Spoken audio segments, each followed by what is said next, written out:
오늘 산부 예배 나오신 여러분 축복합니다. 가을 지나가는 동안 하루하루 행복하시기를 바랍니다. 우리 교회가 11월 셋째 주일 추수감사주일과 그 다음 주일 두 주에 걸쳐서 새생명 잔치를 하려고 해요.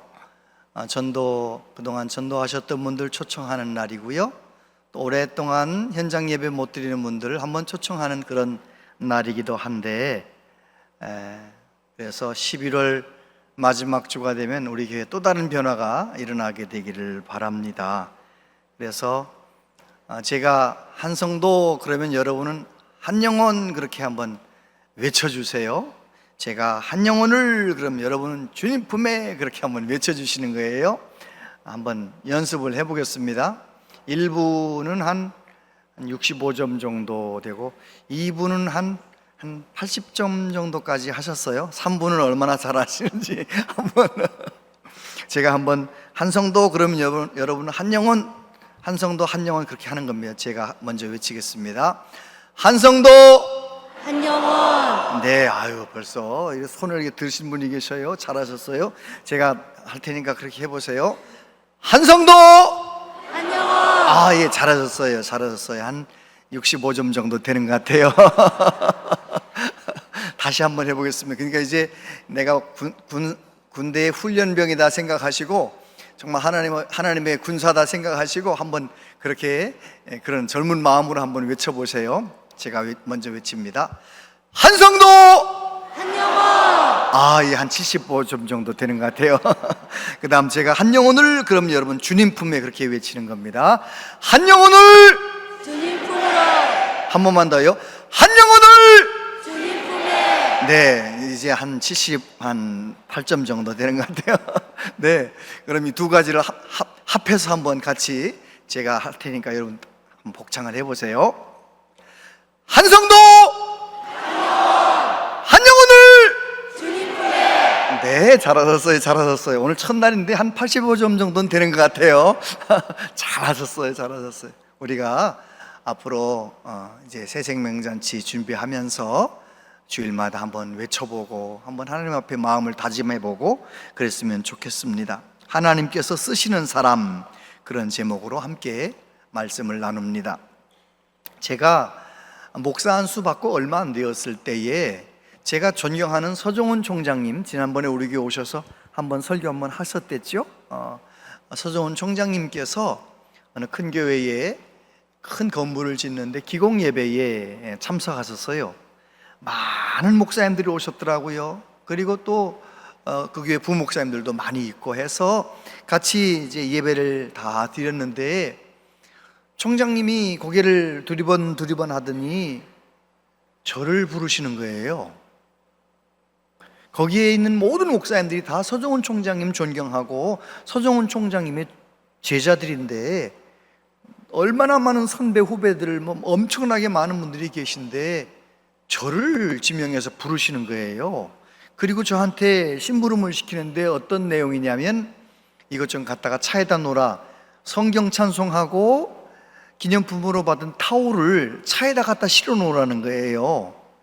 심부름의 내용으로 말할 것 같으면 초등학생 시켜도 얼마든지 할 수 있는 내용이지만, 누가 불렀느냐, 누가 이 심부름을 시켰느냐, 저는요 그때 그 기쁨, 마치 초등학생이 담임 선생님이 심부름, 저희 다닐 때는요 67명 68명 그랬어요. 한 학급에 68명 중에 김의중 네 이것 좀 해봐 그러면 얼마나, 선생님이 시키면 너무너무 그날 좋았잖아요. 꼭 그것 같은 기쁨이었어요.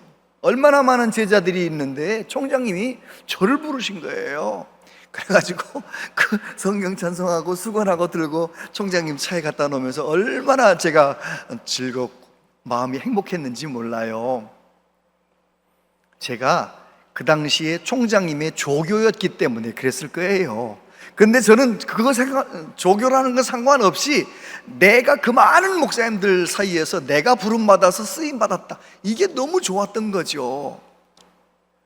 내가 존경하는 총장님에게 부름받아 쓰임받아도 그렇게 좋은데, 만약에 천지를 창조하신 하나님, 나를 위해 십자가에 죽으시고 부활하신 예수님, 다시 오실 우리 예수님이 저를 콕 집어서 나를 불러주시고 나를 사용해 주신다면, 그것도 한 영혼을 구원하는 일에, 하나님 나를 세우는 일에 나를 사용해 주신다면 그 얼마나 감격스러운 거예요.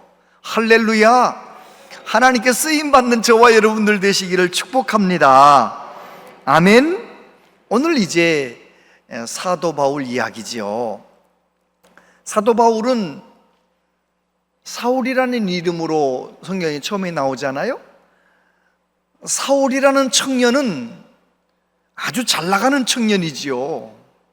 그 당시에 최고의 석학 밑에서 최고의 공부를 하고, 그래 구약성경 율법 박사예요. 박사. 너무너무 공부를 잘하는 거죠. 그런데다가 유대교의 골수분자예요. 어지간하면 예수님의 소문, 눈먼 자가 눈 뜨고, 안진뱅이가 일어서고, 오병이어 기적, 이런 소문을 들으면 궁금해서라도 예루살렘 저기 예수님이 계시다는 얘기 들으면 한번 가서 볼만도 한데, 사울이라는 청년은 거들떠도 안 보는 거예요. 내가 옳고 그건 틀린 거다 이렇게 생각하기 때문에 예수님한테 가서 보지도 않는 거예요. 찾지도 않는 거예요. 그러던 어느 날 이 사울이라는 청년이 아주 알턴이 빠지듯이 시원한 소식을 들었네요. 무슨 소식을 들었어요? 그 소문의 중심이었던 예수, 나사렛 예수가 골고다 언덕에서 십자가형을 받아 죽었다는 거예요. 그러니까 아유, 지긋지긋한 그 예수 소문 이제는 안 나겠지, 이제는 좀 이제 사그러들겠지, 이런 생각을 하고 있는데 이게 웬일입니까? 며칠 있다가 예수님이 다시 살아났다는 말도 안 되는 소문이 나기 시작하더니, 아유, 또 얼마 한 달 반쯤 지났는데 세상에 예루살렘에 3,000명 5,000명 막 예수 믿는 사람들이, 유대교에서 예수 기독교로 개종하는 사람들이 막 생기네요. 그래서 사울이 앞장서서 무슨 일을 합니까?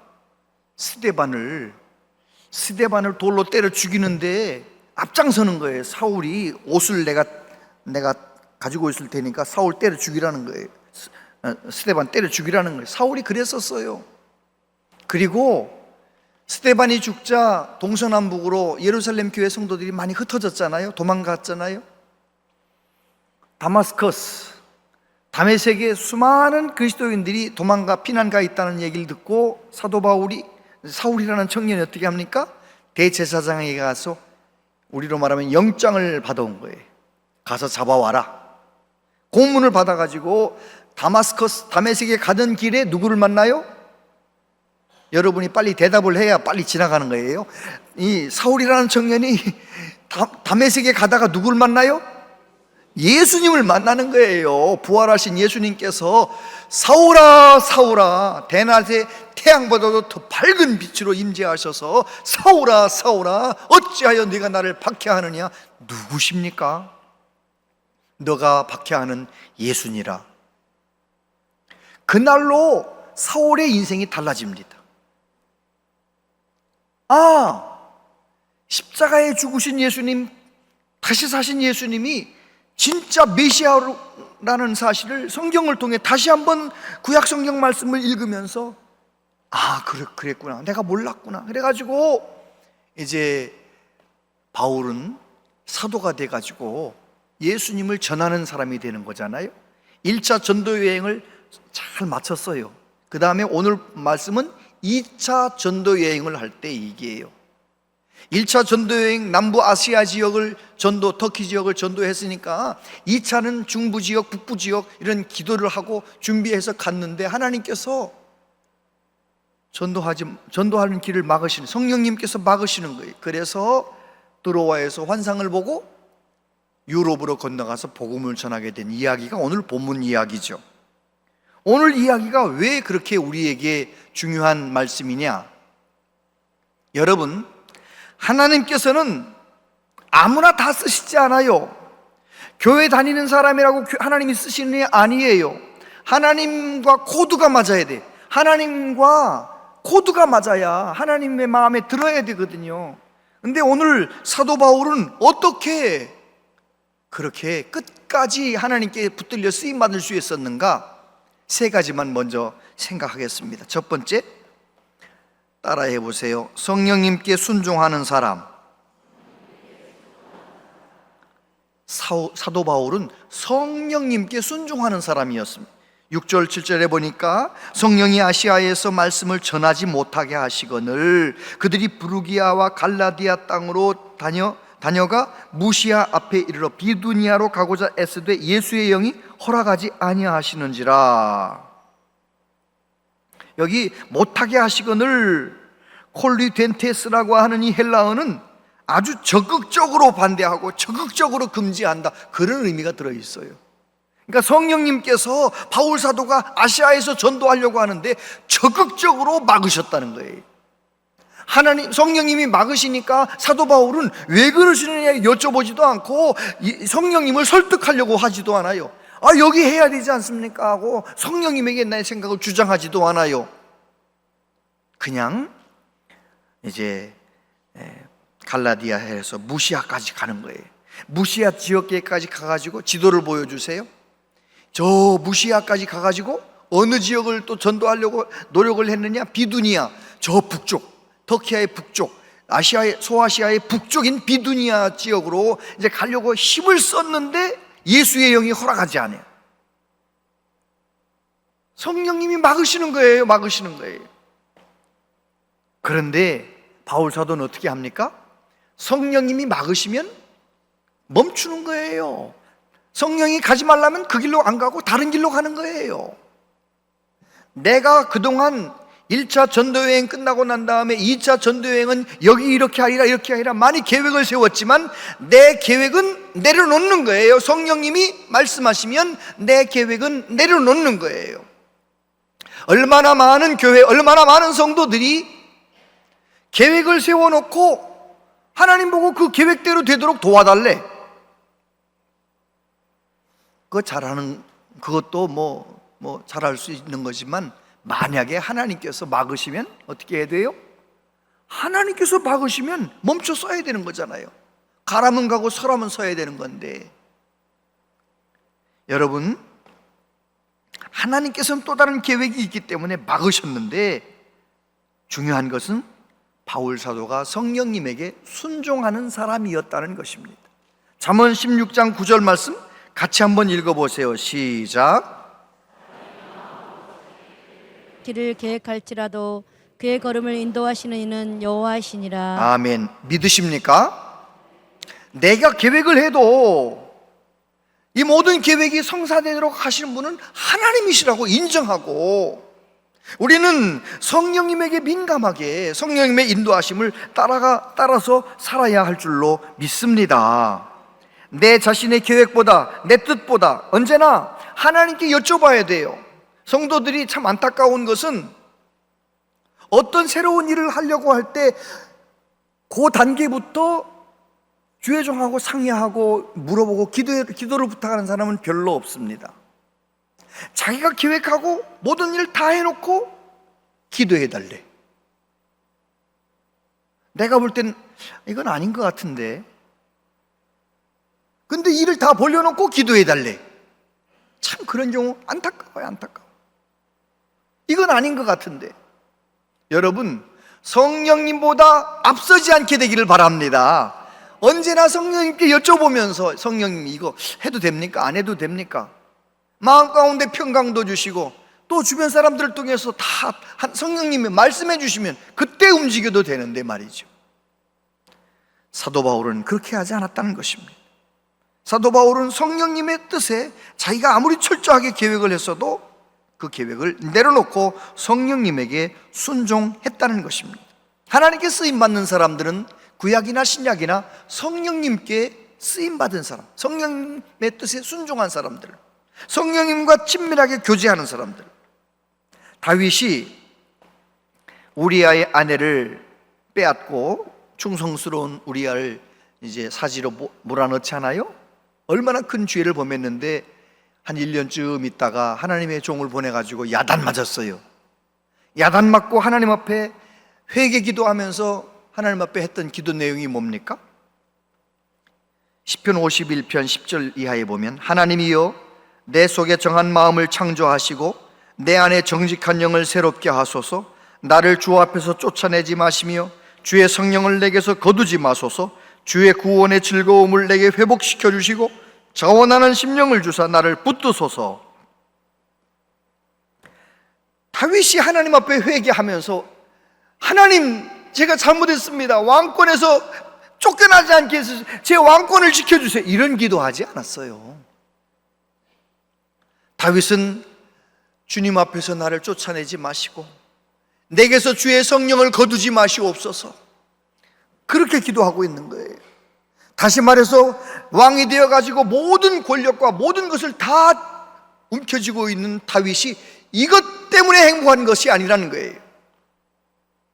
그 많은 어려움을 이겨내게 하신 하나님, 왕이 된 다음에도 나에게 전쟁할 때마다 승리를 주신 하나님, 나의 모든 의미가 되시고 나의 모든 것 되시는 그 하나님, 성령님, 하나님이 중요한 거예요. 하나님.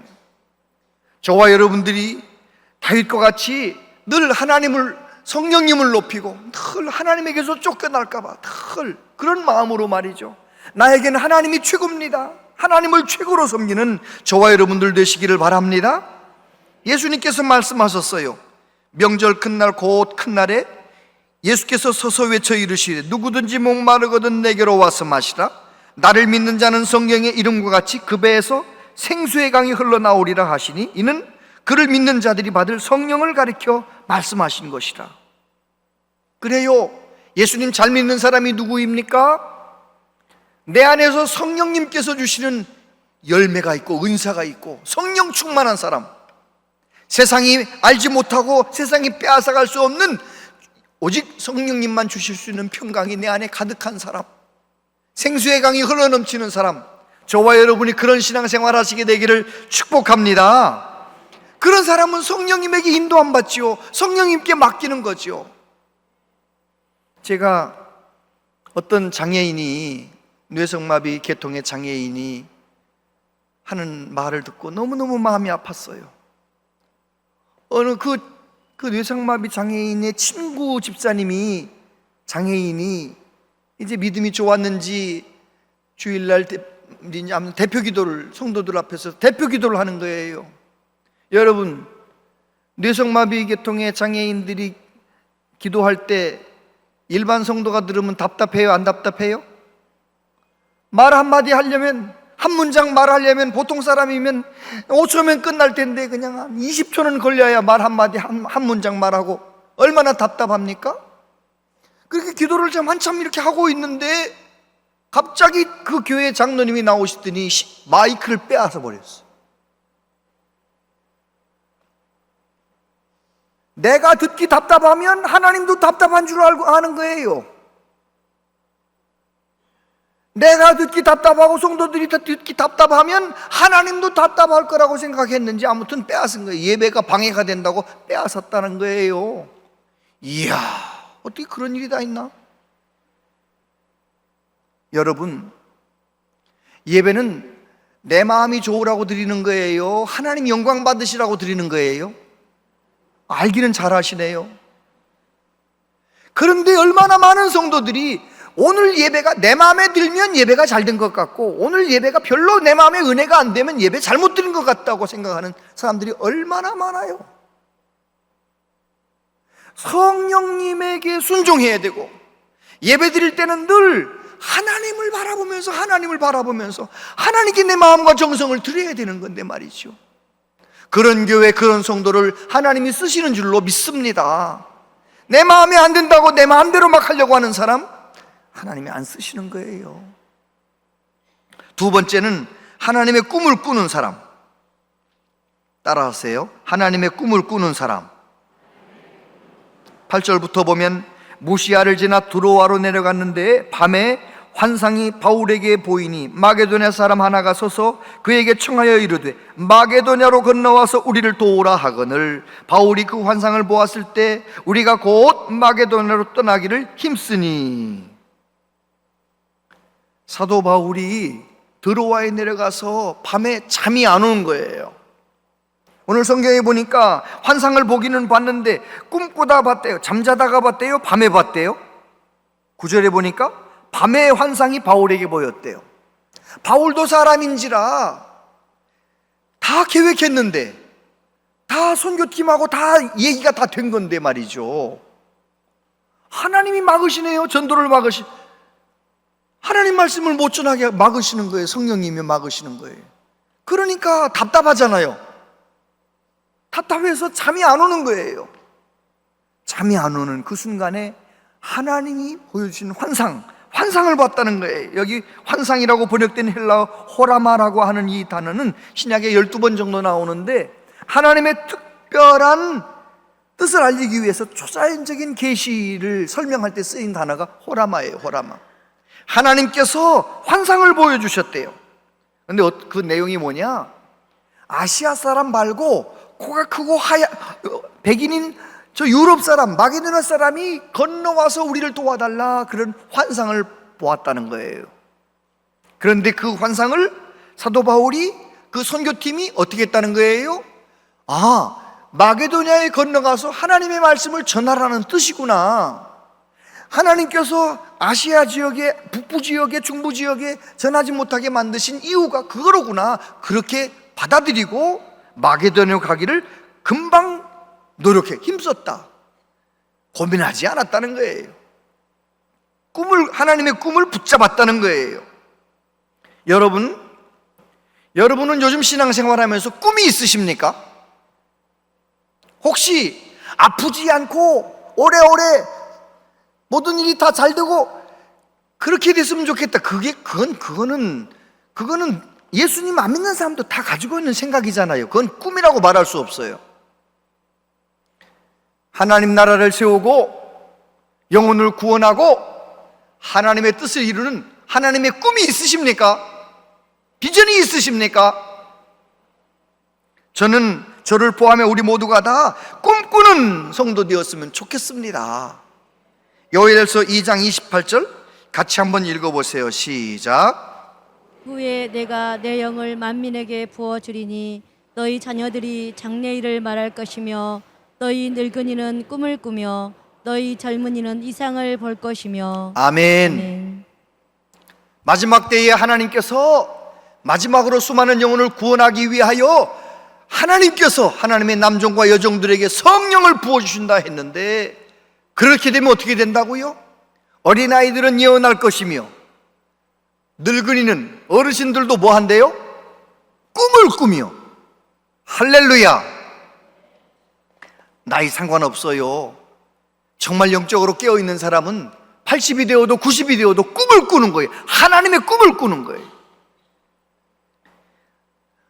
시편 92편 12절 이하에 보면 같이 읽어보세요. 시작.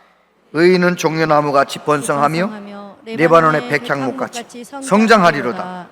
이는 여호와의 집에 심겼음이요 우리 하나님의 뜰 안에서 번성하리로다. 그는 늙어도 여전히 결실하여 하며 비신액이 풍족하고 빛이 청청하니. 할렐루야. 저는 우리 교회 모든 어르신들이 기도하다 성령 충만받아 꿈을 꾸시게 되기를 바랍니다. 내 눈앞에 왔다 갔다 하는 저 아이가 이렇게 됐으면 좋겠다.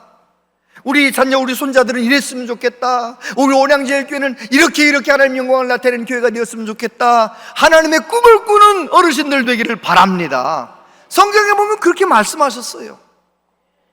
어르신들도, 사도 바울도 겉사람은 후패하나 속사람은 날로 새롭도다. 왜 그런 거예요? 하나님이 역사하시면, 하나님과 친밀해지면 그런 것이죠. 아브라함이 나이가 85세가 되어도 하나님이 꿈을 말씀하시면 그 꿈의 말씀을 붙잡는 거예요. 믿는 거예요. 나이 상관없어요. 나이 상관없어요. 모세도 그렇고 요셉도 그렇고. 요셉이 마지막 죽을 때 뭐라고 말합니까? 하나님이 주신 꿈, 이제 때가 되면 하나님께서 우리 백성들을 다 가나안 땅으로, 약속의 땅으로 우리를 이끌어 가실 터인데, 그때 나를 여기다 두지 말고 어떻게 하래요?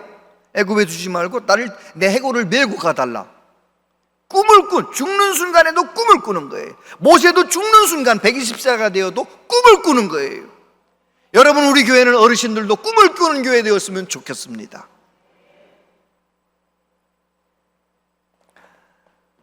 이사야서 55장 8절 9절에 보니까 이는 내 생각이 너희의 생각과 다르며 내 길은 너희의 길과 다름이니라. 여호와의 말씀이니라. 이는 하늘이 땅보다 높음같이 내 길은 너희의 길보다 높으며 내 생각은 너희의 생각보다 높음이니라. 제가 하나 여쭤볼게요.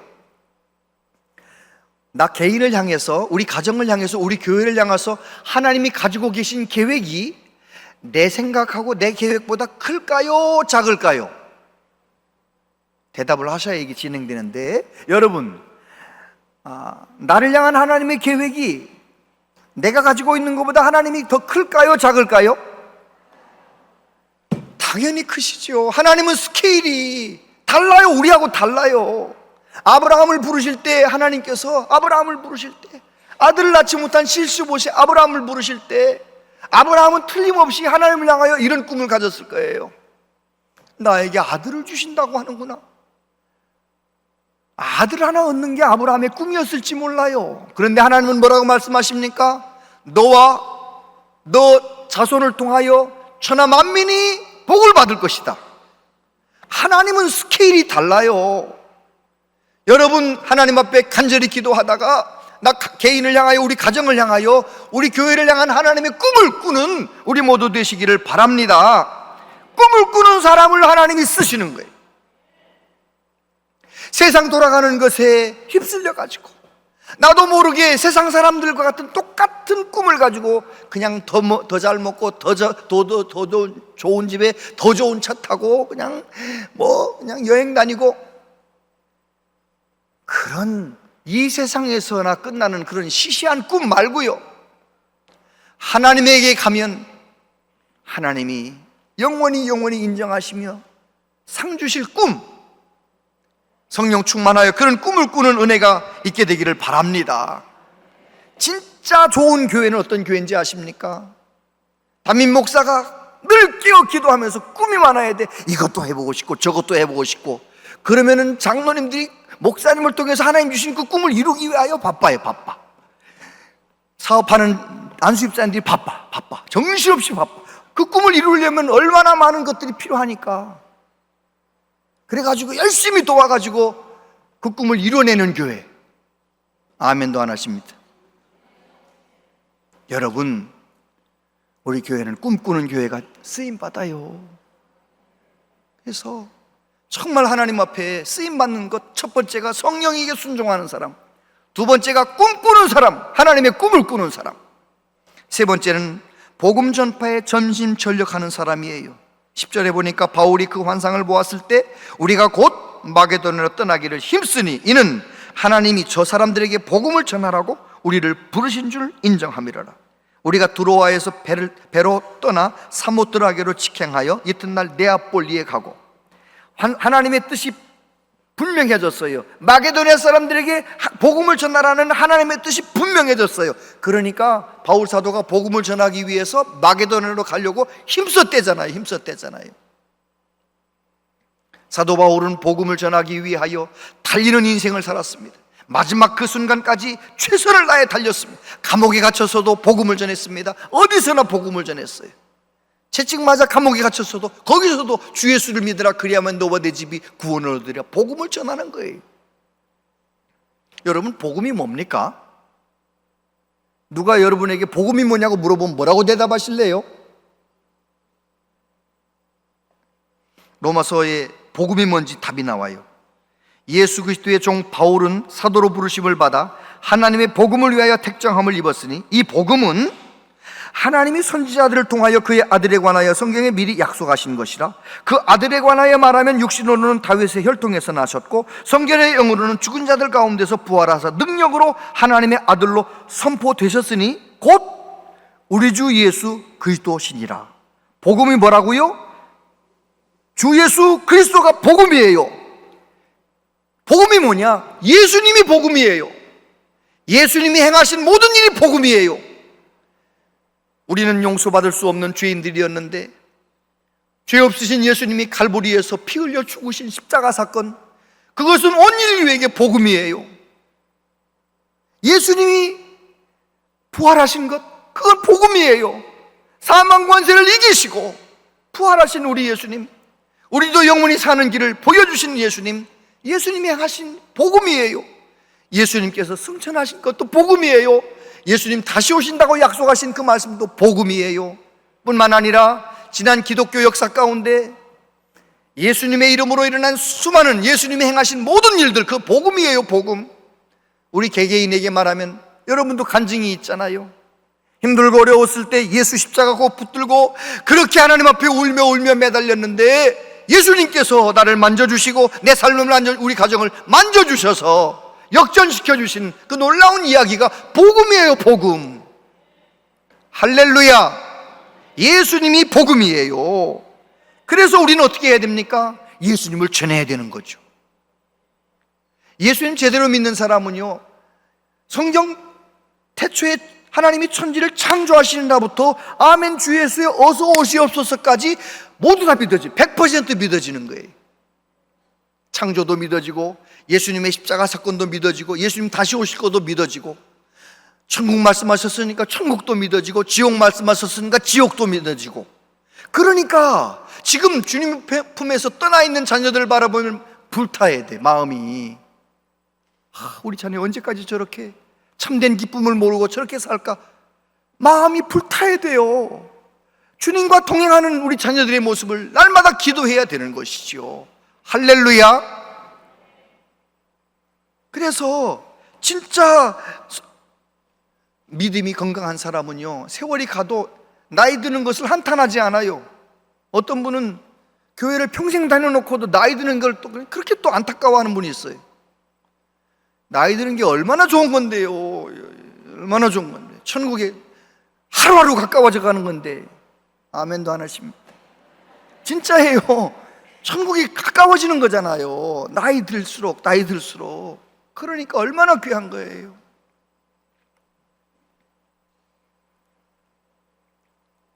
개그우먼 김미화 씨라고 있어요. 김미화 씨가 어느 토크쇼에 나와가지고 한마디를 던졌는데, 자기 묘비병, 자기 묘 앞으로 죽으면 비석에다가 이렇게 쓰고 싶다는 거예요. 웃기고 자빠졌네. 그렇게 쓰고 싶다고 이제 토크쇼에서 말했는데, 그 말이 너무 아주 좋은 말이라 이 사람이 그걸 또 책으로 썼어요. 웃기고 자빠졌네라는 책을 썼어요. 이게 무슨 뜻이냐면, 나는 내가 사명이 뭐냐? 사람들을 웃기는 이 개그 우먼이 자기의 사명, 웃기는 게 사명인데, 웃기다가 평생 웃기고 자빠져 죽었어. 웃기고 자빠졌네. 만약에 저와 여러분들이 정말 성령의 사람이 되어서 성령님에게 순종하고 하나님 나라 꿈을 꾸며 복음으로 충만해서 그저 어디 가서나 복음을 전하고 누구에게나 전도하고 늘 그러다가 이 세상 떠났을 때 우리 묘비명에 김우중 목사 웃기고 아니고 전도하다 자빠졌네. 전도하다 자빠졌네. 그게 묘비명이 그렇게 되면 얼마나 제가 영광스럽겠어요. 말씀 전하다가 자빠졌네. 저와 여러분들이 복음으로 충만하시게 되기를 바랍니다. 그래서 생명의 복음이 필요한 사람 만나면 그 사람을 위해 기도하고, 그 사람을 좀 전도 대상자니까 잘 대해주고, 가정에서도 내 아내가 아직 지금 교회 안 나오는 분들, 남편만 교회 나오는 분들 우리 교회 몇 명 있어요. 내 아내가 전도 대상자니까 아내한테 잘해주시고, 남편 안 나오면 남편에게 전도 대상자니까, 자녀들 교회 안 나오면 자녀들이 전도 대상자니까 잘해주시고. 할렐루야. 바울 사도가 그렇게 하나님과 코드를 맞춰서 성령의 사람, 꿈의 사람, 복음의 사람이 되을 수 있었던 중요한 이유가 하나 있어요. 13절에 보면 뭐라고 되어 있어요? 안식일에 우리가 기도할 곳이 있을까 하여 찾았대요. 바울 사도는 늘 어디에 가든지 기도할 장소를 찾았어요. 예수님처럼. 다시 말해서 바울 사도는 기도가 불타고 있었어요. 기도가 불타는 사람, 그 사람은 성령님에게 인도함 받아요. 기도가 불타는 사람, 그 사람은 꿈을 꿉니다. 기도가 불타는 사람, 그 사람은 지금 복음으로 충만한 사람이 되는 거예요. 예수로 충만한 사람이 되는 거예요. 그래서 기도가 불타는 사람, 그 사람은 하나님께 지금 쓰임받고 있는 거예요. 안타깝게도 우리가 조금 잘 먹고 잘 사니까 기도가 다 불씨가 꺼져가네요. 오죽하면 제가 느헤미야 52일 기도하자고 그러겠어요. 수험생 부모님들도 안 나오셔서 제가 어떤 때는 답답해요. 아니, 다른 권사님들, 다른 집사님들 나와도 또 부모님들은 또 다른 마음이잖아요. 부담감을 조금 드립니다. 부모님들도 단을 못 나와도 한 번이라도 나오려고 몸부림을 치고, 우리 교회가 불이 붙고 기도에 불이 붙고 열심을 내 기도하는 사람이 되면 저와 여러분들이 하나님이 찾으시는 성령의 사람, 꿈의 사람, 복음의 사람 될 줄로 믿습니다. 기도하겠습니다. 하나님 아버지, 하나님께서 우리를 이 시대에 여기에 두셨습니다. 하나님께 붙들려 쓰임받기를 원합니다. 한 번 살다 가는 인생, 내 마음대로 살다 가는 사람 없게 해주시고, 하나님의 자녀로서 하나님께 쓰임받는 사람, 성령의 사람, 복음의 사람 될 수 있도록 우리 모두 다시 한번 기도에 불이 붙게 하시고, 다시 한번 하나님 앞에 꿈을 꾸며 살아가는 우리 모두 되게 해 주시옵소서. 예수님 이름으로 기도하옵나이다. 아멘.